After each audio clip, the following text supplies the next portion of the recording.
ఒకవేళ అది తిరోగమనంలో ఉంటే, అంటే రివర్స్ అయిపోతే, ప్రోగ్రెస్ అంటే బాగా చదువుతున్నాడండి, ప్రోగ్రెస్ కార్డు ఇస్తారు పిల్లలకి. చదువులో ఉన్నత స్థితికి వెళ్తున్నాడు, ఒక పురోగతి సాధిస్తున్నాడు, వ్యాపారంలో పురోగతి సాధిస్తున్నాడు. ఇలా చూస్తే అన్ని రకాలైనటువంటి విద్యల్లో, అన్ని రకాలైన వ్యాపారాల్లో వారు పురోగతిలోకి వెళ్ళడాన్ని మనం ఆనందిస్తాం, సంతోషిస్తాం. అది హర్షణీయం. అలాగే దైవభక్తి విషయంలో మనం అందరం భక్తులుగా ఉన్నాం. మనం దైవభక్తి విషయంలో మరి పురోగతిలోకి వెళ్ళాలి కదా. అలా వెళ్ళకపోతే తిరోగమనం పాలైపోతాం. అందుకే మొదటి వారు కడపటి వారు అవుతారట. కడపటి వారంటే అప్పుడే వచ్చాడు, 5 గంటలకు వచ్చినోడు కూడా పని చేసిన అదే కూలి పట్టుకుపోయాడు. ఉదయాన్నే తెల్లవారు జామున చీకటితో వచ్చి పనిలోకి వెళ్ళిన వాడు కూడా అదే కూలి పట్టుకెళ్ళాడు. అక్కడ ఉపమానం సందర్భాన్ని మనం చూస్తే అర్థమవుతుంది.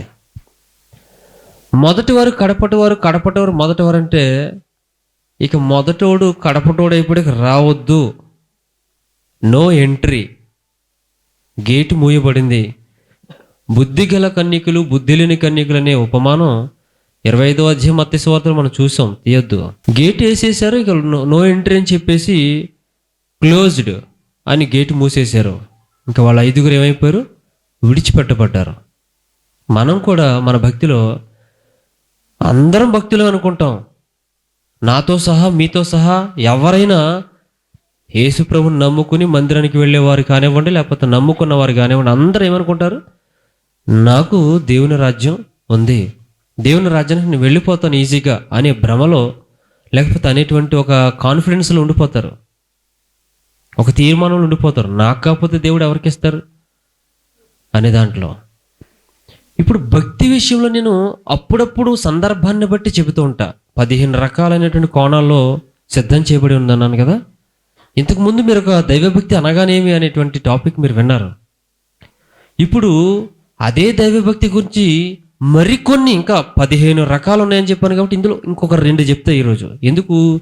నూతన సంవత్సరంలో మొదటి తరగతి, సంవత్సరం అంతా దేవుడు మనకిచ్చిన ఈ దయాకిరీటంలో ఈ సంవత్సరం అంతా నువ్వు ఎలా బతకాలో మొదటి మెట్టు వేసుకుని బలం తెచ్చుకుని ముందుకెళ్ళాలి.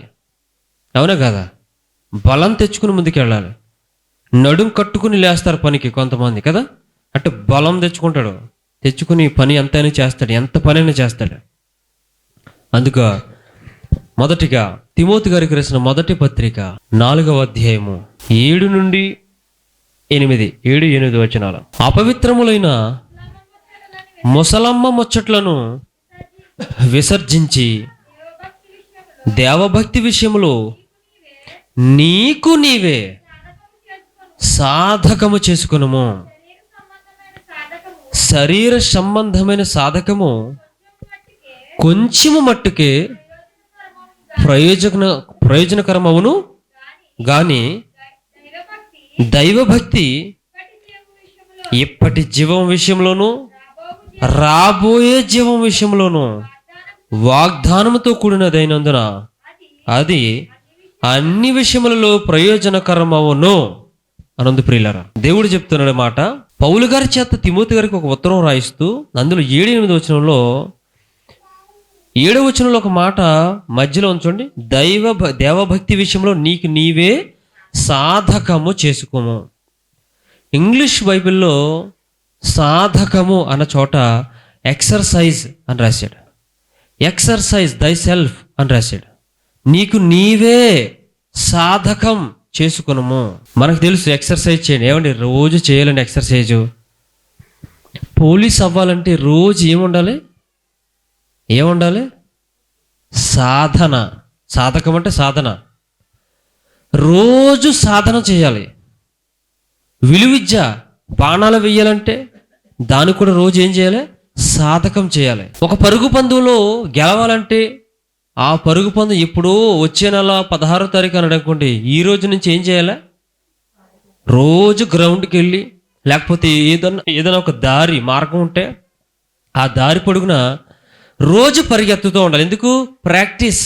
ప్రాక్టీస్ మేక్స్ మ్యాన్ పర్ఫెక్ట్ అని ఒక మాట మనందరికి తెలుసు.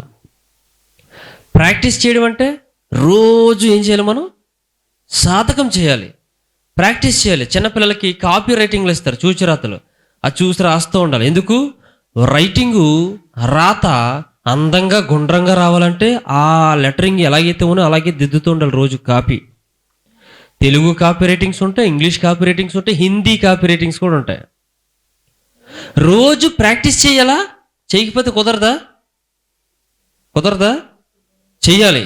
ఒక పోలీసు ఉద్యోగం సాధించాలంటే ఆ వ్యక్తి లేకపోతే ఆ అభ్యర్థి రోజు గ్రౌండ్కి వెళ్ళడమో లేకపోతే ఏదైనా ఖాళీ స్థలం ఎక్కడైనా ఉంటే అక్కడ పరుగు పందులో గెలవాలంటే రోజు పరిగెత్తాలి.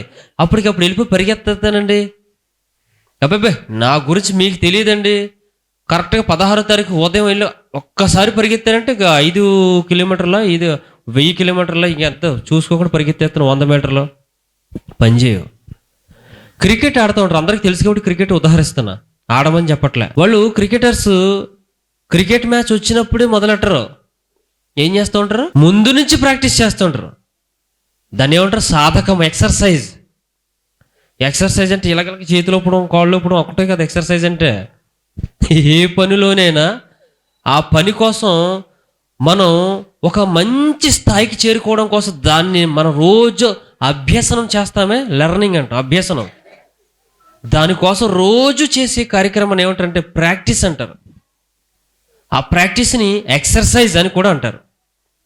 ఎక్సర్సైజ్ ఏమంటే డైలీ ఎక్సర్సైజ్ చేయాలండి, అప్పుడే మీకు బాగా నోటికి తిరుగుతాయండి అంటారు. నోరు సరిగ్గా తిరగట్లేదు అనుకోండి, ఏం చేయాలి? రోజు చదువుతూ ఉండాలి. తెలుగు సరిగ్గా రావట్లేదు, తెలుగు పుస్తకం చదువుతూ ఉండాలి, బైబిల్ చదువుతూ ఉండాలి. అప్పుడు నోటితో పలకడం స్పష్టంగా వస్తుంది, లేకపోతే రాదు. కనుక ప్రియులరా, రోజు ప్రాక్టీస్ అనేది మన దైనందిన జీవితంలో ఎన్నో విషయాల్లో చూస్తున్నాం కదా. మరి ఆ ప్రాక్టీసు దైవభక్తి విషయంలో వద్దా? ప్రభు వస్తాడండి, మరణాత. ఏంటది? మరణాత, ప్రభు వచ్చును గాక. ప్రభువా త్వరగా రమ్ము, అర్థం ప్రభువా త్వరగా రమ్ము. ఇప్పుడు నేను అనేసాను వచ్చాడు అనుకోండి. ఇప్పుడు నేను అనేసాను చూడు, 2 సార్లు 3 సార్లు అన్నా. ఎన్నిసార్లు? 2 సార్లు నేను. అది మనకు తెలుసు కాబట్టి పర్లే, మీరేమంటారని అని చూసా. ఒకళ్ళు నిజంగా ప్రభువా త్వరగా రమ్మని అనేసాను అనుకోండి, వచ్చేసాడు అనుకోండి. ఇప్పుడు నేను భక్తుడిని అంటే దేవుడి దృష్టిలో ఏమంటాడు? నీ వేషాలు నేను చాలా సంవత్సరాల నుంచి చూస్తున్నాను, ప్రాక్టీసులు ఎన్నోసార్లు నువ్వు ప్రాక్టీస్ చేయలేదు, ఏమి చేయలేదు, నీ మొహానికే. నీకు ఉద్యోగం ఎవడిస్తాడు రా? పోలీసు ఉద్యోగం. 4 అడుగులు వేసేటప్పటికి ఆయాస పడిపోతున్నావు. నీ మొఖానికి దొంగ వచ్చి నేను డెప్ప మీద కొట్టి వెళ్ళిపోతే ఆడిని పట్టుకోలేవు, అంతే కదా. మరి నీకు ఎవడేస్తాడు ఉద్యోగం? ఫిజికల్ ఫిట్నెస్ కోసం అవన్నీ టెస్టులు. మరి దైవభక్తి విషయంలో దేవుడు చెప్తున్న మాట నేను చెప్పలేదు. ఇంగ్లీష్ బైబిల్ ఉంటే ఒకసారి తీసి ఆ మాట చూడండి, అక్కడ ఉందో లేదో.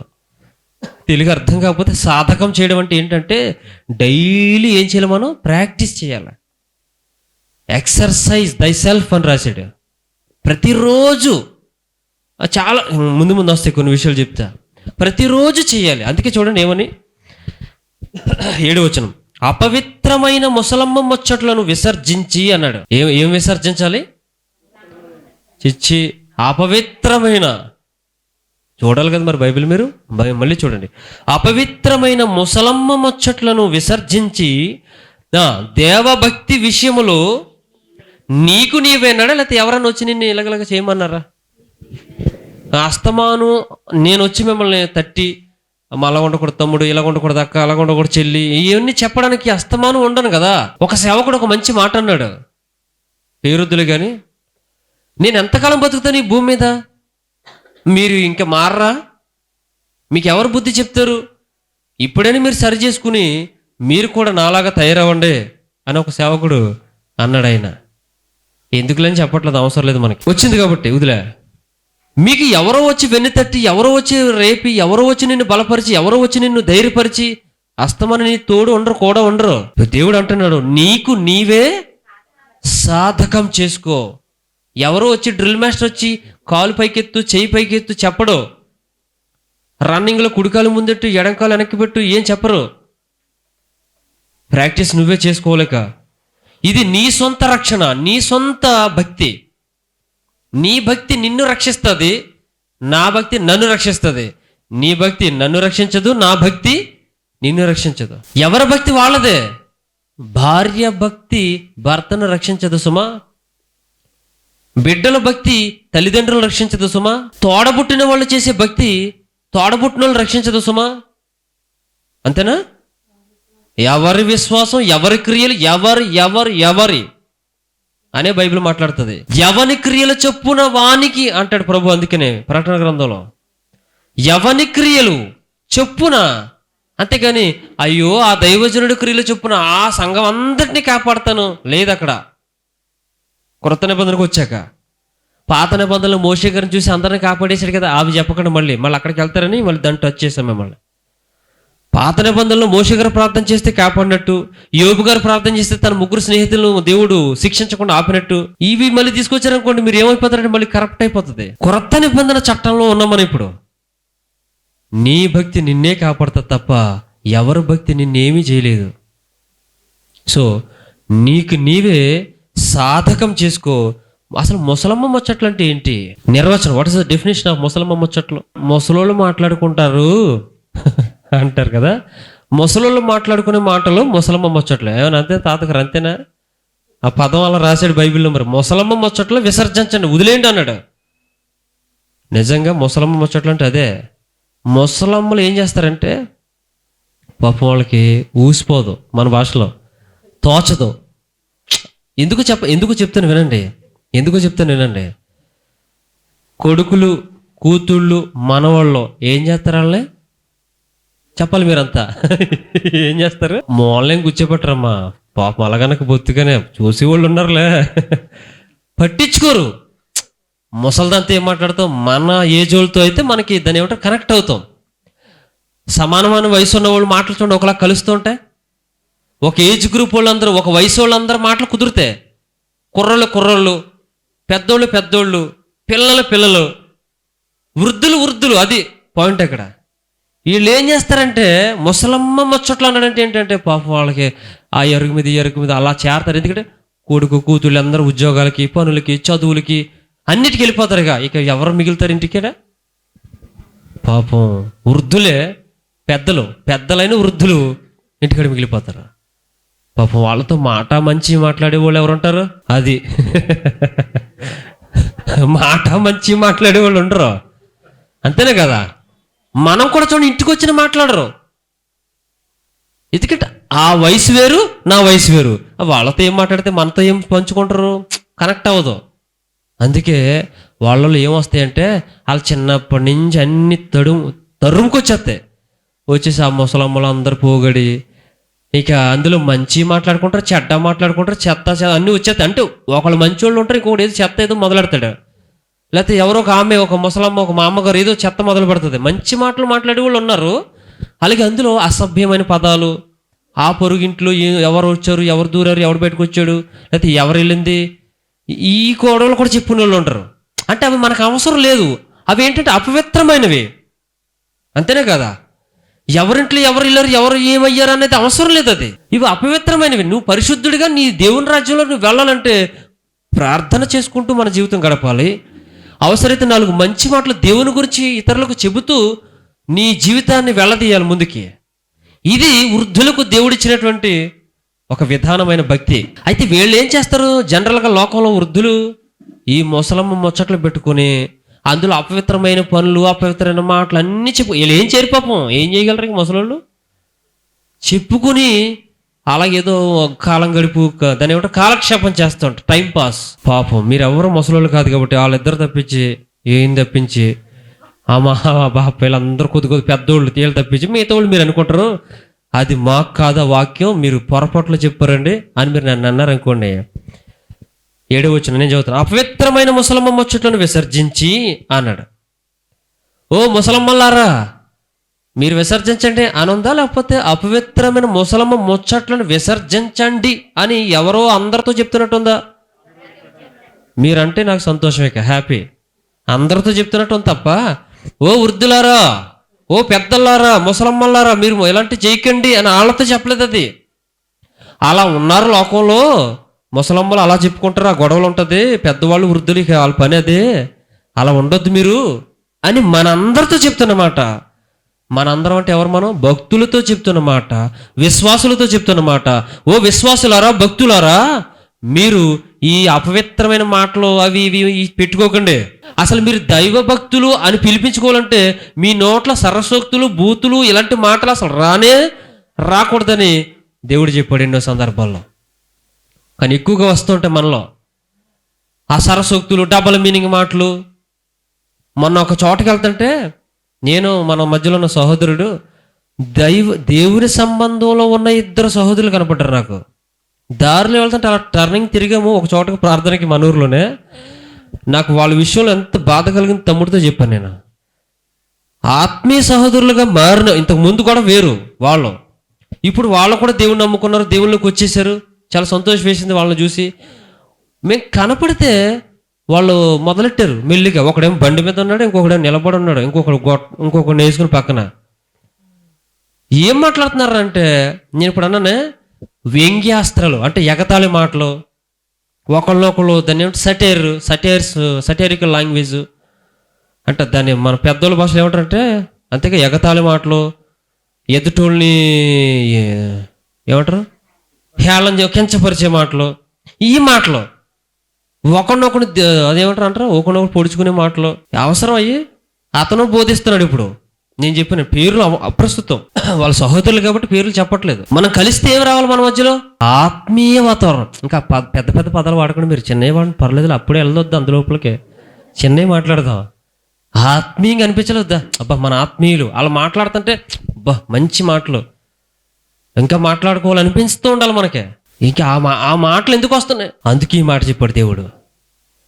ఒక బోధించే స్థాయికి వెళ్ళి ఒక సంఘంలో నీకు దేవుడు ఒక మంచి పాత్ర ఇస్తే నువ్వు అందులో బోధిస్తూ ఉండి ఈ దీని సొల్లు కబుర్లకి కాలక్షేపం చేస్తున్నారు. అక్కడ నిలబెట్టి నన్ను చెడగొట్టారు అక్కడ. అందుకనే ఎవరు బాధపడకండి, కొన్ని మాటలు చెప్తాను, దేవుడు కోసం చెప్తున్న మాటలు, నా సొంత మాటలు కాదు. దైవ భక్తుడు చూడగానే దేవుడు అబ్బా నా ప్రియమైన కుమారుడు అనిపించుకోవడానికి సిద్ధం చేసుకునే మాటలు. నువ్వేం చేసినా దేవుని పిల్లోడు, దేవుని కుమార్తె అనిపించుకునేలాగానే చేయండి. ఇంక డెప్త్గా చెప్పాలి కానీ చెయ్యండి. సినిమా పాటలు, సినిమా వాళ్ళే అవి ఇవి స్టేటస్లు అవి మనం పెట్టుకుంటే నీ ఉద్దేశం వేరు. నువ్వు మంచిగా పెడుతున్నావు ఏదో అనుకుందాం, నీ ఉద్దేశంలో నీదో ఏదో చెప్పాలనుకుంటున్నావు, కానీ ప్రజలకు అలాగ అర్థం అవుతుంది. ఏమంటే అలాగ అర్థం అవుద్దా? నువ్వేం పెట్టు అందులో నువ్వు పెట్టింది ఏదో నీకు సింక్ అయిందని అది పెట్టావు. చూసేవాళ్ళు ఎలా చూస్తారు? అందులో ఉన్న హీరోయిన్ చూస్తారా, లేకపోతే నీలో ఉన్న భావాన్ని చూస్తారా? అదే లోకం పోకడు, అదే కదా. నేను కొంతమంది తమ్ముళ్ళకి ఇదివరకు కూడా చెప్పా, నొచ్చుకున్నారు నా గురించి, బాధపడ్డారు. ఇక్కడ కాదు, కొన్ని సంవత్సరాల క్రితం కూడా చెప్పాను. వాళ్ళకి కోపం ఎవరి మీద? నా మీద. నేను చెప్తున్నాను, బైబిల్ చెప్తున్నారు నాయన, నువ్వు దేవునికి అంగీకారం అయ్యి నిన్ను దేవుడు బ్లెస్ చేయాలంటే, ఆశీర్వదించాలంటే అలా ఉండాలని నేను చెప్తున్నాను. దేవుని తరపున బైబిల్లో ఉన్నాయి చెప్తున్నాను, దేవుడికి నచ్చాలంటే ఇలా ఉండాలని. నువ్వు, నీ కుటుంబం, నీ బిడ్డలు, నీవు అందరూ ఆశీర్వదించబడాలంటే కొన్ని ఉంటాయి లోకంలో మనల్ని మనం కనబరుచుకోవాలి. దేవుని బిడ్డలలో అనిపించుకోవాలంటే ఎప్పుడు చూసి నీకు ఒకటే మనం మెయింటైన్ చేయాలి. అది అంతే తప్ప అప్పుడప్పుడు కొన్నిసార్లు అలా వీళ్ళు ఎలాగొద్దాం అంటే కుదరదు. దేవుని బిడ్డలో అవ్వం. ప్రేమతో దేవుడు చెప్తున్న మాటలు ఇవి. అర్థమయ్యే వాళ్ళకి అర్థమవుతుంది, విన్నవాళ్ళు అర్థం చేసుకుంటారని నా ప్రేమపూర్వకమైన మనవి. ఆర్డర్ కాదు, మనవే చెప్తున్నా. మనవి అంటే ఏంటి? వినండి అయ్యా. మనవంటే అర్థం ఏంటి? వినండి అయ్యా. ఇని నాయన, ఇని తమ్ముడు, ఇని చెల్లి, ఇని అక్క అని అర్థం. ఇంకెప్పుడు దయచేసి అలాంటి వాటి జోలికి వెళ్ళకండి. ఇంకా అసలు ఇటువంటి సినిమా వాళ్ళకి సంబంధించిన దేన్ని ఓడద్దు అసలు. ఆ మధ్యన కీరవాణి గారు దేశి పేరు అవసరాన్ని బట్టి కీరవాణి గారు దేశి యేసుప్రభు గారి గురించి అంత గొప్పగా చెప్పాడు ఈయన అని చెప్పడం. బాబు మోహన్ గారితో చూపించి యేసుప్రభు నమ్ముకున్నాడు ఈయన యేసుప్రభు గురించి అంత గొప్పగా చెప్పాడు అయింది. ఇంకా సినిమా వాళ్ళు ఉన్నారు, జయసుధ గారు మారారు దేవుని గురించి ఇదిగో సాక్ష్యం అని ఒక చిన్న కొటేషన్స్ పెడుతున్నారు. అఫ్ కోర్స్ అవసరాన్ని బట్టి, ఎక్కడైనా అవసరాన్ని బట్టి వాడాలి తప్ప వీళ్ళు నమ్ముకున్నారు, వీళ్ళే నమ్ముకున్నారు కాబట్టి దేవుడు గొప్పడు కాదు. అక్కడ పాయింట్ అర్థమైంది నేను చెప్పేది. బాబు మోహన్ గారు నమ్ముకున్నారు కాబట్టి ఈశ్వరు గొప్పోడా లేకపోతే గొప్పడు కదా. మనం వాళ్ళని చూపించి ఏదో చెప్పాలని చూస్తే రివర్స్ గేర్ పడిపోద్ది మనకి. అన్యుల దగ్గర, మరి ముఖ్యంగా మతోన్మాదుల దగ్గర పడతాయి, గేర్లు పడతాయి. అప్పుడు నువ్వు సమాధానం చెప్పలేవు. అప్పుడు వాడేం తీసుకొస్తాడు చెప్పనా, వీళ్ళకంటే పెద్ద హీరోనో ఇంకొకరిని తీసుకొచ్చి మా ఓడి చూసావు ఇంకా ఇందులోనే ఉన్నాడు, అందులోకి రాలేదంటే అందులో తప్పు ఉంది అంటాడు. మనం అప్పుడు నువ్వేం చెప్తావు? మరి పెద్ద హీరోకి ఓటేస్తారు, చిన్నవాళ్ళకి ఓటేస్తాం మనం. అది అలాంటివి వస్తాయి కాబట్టి అసలు వాటి జోలికి వెళ్ళాల్సిన అవసరం లేదు. ఎవరో నమ్మారు కాబట్టి మీరు నమ్మండి అని చెప్పడం అనేది తప్పు. అసలు ఎవరో నమ్మారు కాబట్టి నువ్వు నమ్ము, ఆయన గొప్పోడు, యేసుప్రభు గొప్పడు అని చెప్పొద్దు అసలు ఎప్పుడు కూడా మన భక్తి జీవితంలో. కనుక ముసలమ్మ ముచ్చట్లు ఎంత పాడు చేస్తాయి అంటే మనిషి యొక్క భక్తి జీవితాన్ని ఏం చేస్తాం, నలిపి పడేస్తాయి అంతే. ఈ నలుగురు మాట్లాడుకుంటూ ఉంటారు, మనం కూడా మెల్లగా అలా పోగవుతాం అక్కడ దగ్గరికి, అలా చేరతాం. చేరిన తర్వాత ఏం మాట్లాడతారు వాళ్ళు తెలిసాక చెప్పక్కర్లేదు. ఇంకా ఇప్పటి వరకు చెప్పుకున్న మాటలు అలా అలా అలా అలా అలా ఎక్కడికో తీసుకుపోతారు అంతే. నువ్వు కూడా మాట కలపకుండా ఉండలేవు, కలిపేస్తాడు అంతేక. ఏమంటారు, అందరితో ఏదో తందానన్న టైపు కలిసిపోతాం. మనం కూడా వాళ్ళలాంటి మనుషులమే కాబట్టి గుర్తుపెట్టుకోండి. కాబట్టి మనం దైవభక్తి విషయంలో రోజు ఏం చేయాలి, మనం ప్రాక్టీస్ చేయాలి, సాధకం చేయాలి. ఎప్పుడైనా నువ్వు ఇలాంటి వాటిలో పడిపోతున్నావేమో, అపవిత్రమైన ముసలమ్మ ముచ్చట్లలో నువ్వు ఒకవేళ చిక్కుకుపోతున్నావేమో చూసుకుని దాని నుంచి నువ్వు బయటికి రావడం కోసం, ఎప్పుడు నువ్వు పడుతున్నా అందులో నువ్వు ఏం చేయాలి, జాగ్రత్తగా బయటికి రావడం కోసం ప్రాక్టీస్ చేయాలి. దానికి దూరంగా ఉండటం కోసం ప్రాక్టీస్ చేయాలి, సాధకం చేయాలి. మాట మళ్ళీ చెబుతున్నా చూడండి, అపవిత్రమైన ముసలమ్మ ముచ్చట్లను విసర్జించి దేవభక్తి విషయంలో నీకు నీవే సాధకం చేసుకోను. 8వ వచనం, శరీర సంబంధమైన సాధకము కొంచెం మట్టుకే.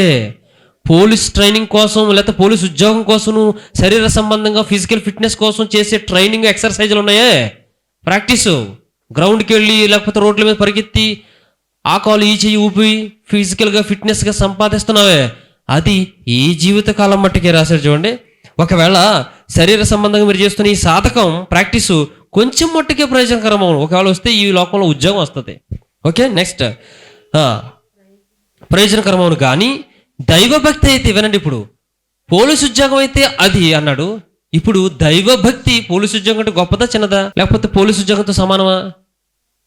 మహా గొప్పది అది. అన్ని ఉద్యోగాల కంటే గొప్ప ఉద్యోగం అంటే దైవభక్తుడు. అబ్బా దేవుడు అనాలి, దైవభక్తుడా అనాలి. కొర్నేలి అనే ఒక భక్తుడిని దేవుడే పరిచయం చేసి కొర్నేలి అనే భక్తుడు అన్నాడు అని అడ్రస్తో సహా చెప్పాడు. ఇటలీ పటాలం అనబడిన పటాలములో కొర్నేలి అనే భక్తిపరుడు అక్కడ ఉన్నాడు అని ఉదాహరించాడు. మన మొహాలకి మనకి ఏమన్నా అలాంటి ఒక టైటిల్ ఏమన్నా ఉందా, ఎప్పుడన్నా ఉంటుందా? మీకు విషయం చెప్తాను.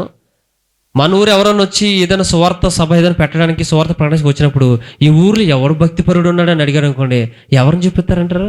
అల్లదిగో ఆయన, ఇల్లు ఇదిగో ఈయన, ఇల్లు అదిగో ఆవిడే అని చూపించడానికి ఎవరి దగ్గర ఏమి లేవు. ఇంకా దేవుడు చూపించాడు. పేతురు గారితో చెప్తున్నాడు, ఇటలీ దేశం ఉందిగా, ఇప్పటికే ఉందా లేదా? ఇటలీ దేశం ఉంది. ఆ ఇటలీలో ఒక ప్రదేశం, దాని పటాలం అంటే అర్థం ఏంటంటే మీ పోలీసు భాషలో చెప్తారు, అది కమాండో. ఆ ఏరియా అంతటికి వాళ్ళే అక్కడ ఉంటారు. ఆ పటాలంలో ఒక ఆఫీసర్గా ఉన్నాడు అతను, శతాధిపతి పోలీస్ ఆఫీసర్గా. అతను భక్తిపరుడు. దేవుడిచ్చిన స్టేట్మెంట్ అండి, మనం చెప్పేది పక్కన వాళ్ళు చెప్పింది కాదు, దేవుడే చెప్పాడు. ఎవరి గురించి? కొర్నేలి అనేటువంటి ఒక అన్యుడు, రోమీయుడు, ఇశ్రాయేలీయుడు కాదు, రోమీయుడు, అన్యుడుగా ఉండి ప్రభువుని అంగీకరించి దేవుని తెలుసుకుని ఏదో అతనికి తెలిసిన దాంట్లో భక్తికి వెళ్తుంటేనే దేవుడికి నచ్చాడంటే, ఇక తెలిసి దేవుళ్ళకి వచ్చి సత్యమెరిగి ప్రభువుని సరిగ్గా అంగీకరించి భక్తి చేస్తే ఇంకెంత గొప్ప భక్తిపరుడు అయిపోతాడు. అసలు దేవుని దృష్టికి భక్తిపరుడు అన్నాడంటే ఇంకా దట్స్ ఆల్, చాలు, అక్కడతో సరిపోద్ది. ప్రియులరా, మనకు అటువంటి ట్యాగ్ లేదు. ఇప్పుడు ప్రతిరోజు సాధకం చేయాలి మన దైవభక్తి విషయంలో. ఇప్పుడు అంటున్నాడు దాన్ని, దైవభక్తి అయితే ఇప్పటి జీవం విషయంలోనూ రాబోయే జీవం విషయంలో కూడా వాగ్దానంతో కూడినదైనందున అది అన్ని విషయములలో ప్రయోజనకరం అన్నాడు. ఎన్ని విషయాల్లో? అన్ని. మీరు ఏం చెప్తారు చెప్పండి పోనీ? అన్నిట్లో. ఏమంటే నాకు ఇప్పుడు ఉపయోగమే. ఏమంటే రేపు పొద్దున్న నాకు ఉపయోగం, రేపు ఉపయోగమే. ఏమంటే నేను మరి ఉద్యోగానికి వెళ్తాను, ఉపయోగమే. ఏమిటంటే నేను మరి పనికి వెళ్తున్నాను, పొలం పనికి ఉపయోగం అక్కడ కూడా ఎన్ని విషయాలు చెప్పండి, అన్నీ అన్నాడు అక్కడ. అన్నిట్లో ఏం చెప్తారు చెప్పండి? ఏమంటే నేను వంటలు చేయడానికి వెళ్తున్నాను, వంటలు చేస్తాకి నువ్వు అక్కడికి వెళ్ళి అక్కడ నీకు దైవభక్తి నువ్వు నిజంగా ఉంటే అక్కడ నీకు ప్రయోజనకరమే. ఇంకేమున్నాయి? ఉద్యోగాలు అన్నట్టు అందులో అన్నీ వచ్చేది. మళ్ళీ ఆ ఉద్యోగం ఈ ఉద్యోగం పెయింటింగ్ అది ఇది అనకండి, ఇంకా అన్నీ వచ్చేస్తాయి. మీరు అన్ని విషయాలలో దైవభక్తి ప్రయోజనకరం. శరీర సంబంధమైన ఫిజికల్ ఫిట్నెస్ కోసం చేసే ఎక్సర్సైజులు ఏదో కొన్ని ఉద్యోగాలకి ఫిజికల్ ఫిట్నెస్ అవసరం కాబట్టి దానికే ఉపయోగం. అంటే ఎప్పటి జీవం విషయంలో అది ఉపయోగం అంతే. దైవభక్తి అన్నాడు ఎప్పటి జీవం విషయంలోనూ ప్రయోజనకరమే, రాబోయే జీవం విషయంలో కూడా ప్రయోజనకరమే. మరి ఈ రెండు ప్రయోజనకరమైన దాన్ని మనం ఎప్పుడు ప్రాక్టీస్ చేయట్లేదు ఏంటి? చేయలేవుదా? మరి అందరం ఏమైపోయామంటే మొద్దులు అయిపోయాం. దైవభక్తి విషయంలో ప్రాక్టీస్ లేదు ఎవరికి. ప్రాక్టీస్లో నుండి ఏమవుతాడు? ప్రభు వచ్చినప్పుడు లేదా మనం చనిపోయినప్పుడు ప్రాక్టీస్లో నుండి ఎక్కడికి వెళ్తాడు? ధనవంతుడు యాతన పెట్టబడుచున్న ఆ పాతాల అగ్నిగుండంలోకి వెళ్ళిపోతాడు. అప్పుడు ఏమవుతుంది పరిస్థితి తెలుసు మనందరికి. ఇంకా ప్రియమైన దేవుని పిల్లలారా, ఎంత దైవభక్తి విషయంలో ఎంత జాగ్రత్తగా ఉండాలో ఇంకొక కొన్ని మాటలు చదువు. కీర్తనలకు 78వ కీర్తన. ఎందుకు అంత జాగ్రత్త మనకు అవసరం? ఎందుకు రోజు ప్రాక్టీస్ చేయాలి? ఎందుకు రోజు దైవభక్తి విషయంలో సాధకం చేయాలి? నేను బాగానే ఉన్నానండి, భక్తిగానే ఉన్నానండి, అంత బాగుందండి, ప్రార్థన చేసుకుంటున్నానండి, బైబిల్ చదువుకుంటున్నానండి, సరిపోతుంది. క్రికెట్ ఆట ఆడే రోజు వరకు నువ్వు రోజు చేస్తూనే ఉండాలి. ఇప్పుడు క్రికెట్ ఆట ఏ రోజు మ్యాచ్ స్టార్ట్ అవుతుందో ఆ రోజు ఉంది కదా, ఆ రోజు వరకు ప్లేయర్స్ 11 మందో 12 మందో మొత్తం ఎంతమంది ఉంటారు, వాళ్ళందరూ రోజు ఏం చేయాలా? ప్రాక్టీస్ చేస్తున్నారు. నెట్ ప్రాక్టీస్ అంటారు వాళ్ళని.